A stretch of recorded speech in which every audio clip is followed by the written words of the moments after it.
नमस्कार. गीतांजलीमधील 30वी कविता आहे अहम अंश.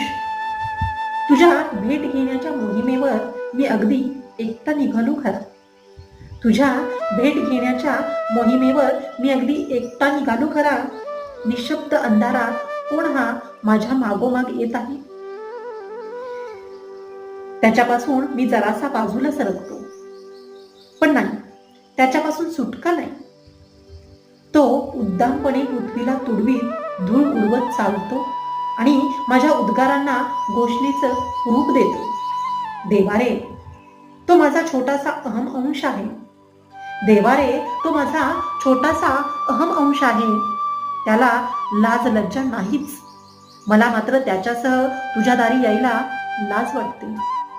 मला मात्र त्याच्यासह तुझ्या दारी यायला लाज वाटते.